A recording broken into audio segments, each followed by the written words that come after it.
বাংলাদেশিদের জন্য আবারও ভিজিট ভিসা চালু করেছে সংযুক্ত আরব আমিরাত। বাংলাদেশে দেশটির রাষ্ট্রদূত আব্দুল্লাহ আলী আল হামুদি ৪ মে ঢাকায় প্রধান উপদেষ্টার বিশেষ দূত লুৎফে সিদ্দিকীর সঙ্গে এক বৈঠকে একথা জানান।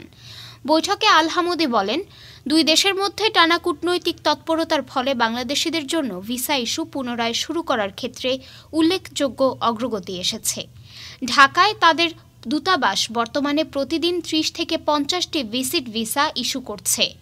আল হামুদি আরও জানান, ব্যবসায়িক প্রতিনিধি দলগুলোর জন্য দলভিত্তিক ভিসা প্রক্রিয়া দ্রুততর করা হয়েছে, যার ফলে দুই দেশের মানুষের মধ্যে যোগাযোগ ও বাণিজ্যিক বিনিময় বাড়ছে।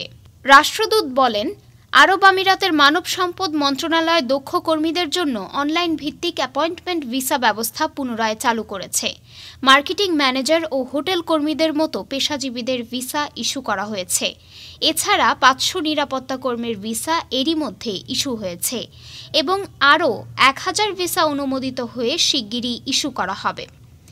বৈঠকে সাম্প্রতিক সময়ে সংযুক্ত আরব আমিরাতের সরকারের সঙ্গে বিশেষ দূত লুৎফে সিদ্দিকীর সক্রিয় যোগাযোগের প্রশংসা করেন রাষ্ট্রদূত। বৈঠকে জানা যায়, দ্বিপক্ষীয় সহযোগিতা আরও এগিয়ে নিতে চলতি মাসের শেষের দিকে সংযুক্ত আরব আমিরাতের মন্ত্রিসভার একটি উচ্চ পর্যায়ের প্রতিনিধি দল বাংলাদেশ সফরে আসবে। ডেস্ক রিপোর্ট, আজ বার্তা, ঢাকা।